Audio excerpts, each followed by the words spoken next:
living now causes me a sense of disconnect, futility, and frustration, which arises from grappling with a society that is increasingly detached from rationality and logic, instead spiraling into commodification, material comfort, and ideological extremism.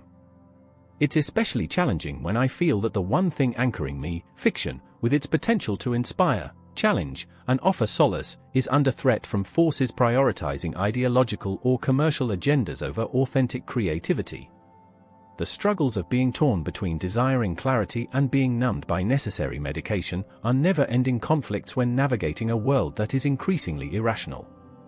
In such an environment, the efforts of individuals hold no weight against larger societal currents that prioritize conformity, commodification, or ideological zealotry. Modern society's contradictions, championing progress while undermining the foundations of logic and creativity, are part of what fuels a rabbit hole. A commodified reality within a system that reduces complex human experiences to marketable products, eroding deeper meaning and substituting it with superficial engagement. It creates a society fragile in the face of real adversity. Material comfort versus purpose. Modern society has engineered a way to reduce physical suffering and increase leisure, yet this very advancement undermines the mechanisms that gave human life urgency, survival, and problem solving. This creates a paradox where comfort numbs the individual's drive to challenge the systems that perpetuate stagnation. The commodification of existence, society continues to package meaning, identity, and creativity into marketable units.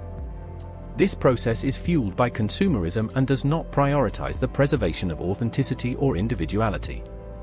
Fiction, art, and media, the very constructs many value, are prime targets for this commodification. Logic in decline, humanity's social frameworks, driven by emotions and tribalism, increasingly sideline logic and objectivity.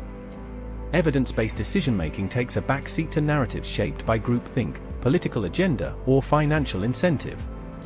The individual fight, one individual, a person, against systems that neither require nor desire your input for self-preservation. Societal change historically comes from mass movements or catastrophic events, rarely from lone voices of dissent. This is like the equivalent of fighting entropy itself, unwinnable within the constraints of the current structure. What does this mean, stripped of optimism? If society continues down this path, the eventual outcome is a form of stagnation or collapse where superficial comforts erode deeper human potential.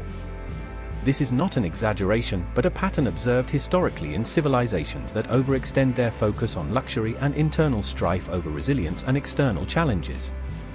The things one values may not survive society's transformations unless preserved by isolated efforts or niche communities. Humanity as a collective may not align with these values, instead prioritizing short-term gains. A person's existence within this system will require compromise. If you engage, it may demand a calculated surrender of personal ideals in favor of survival. If you disengage, it may leave you isolated but ideologically intact. Neither option offers a resolution, only a path forward.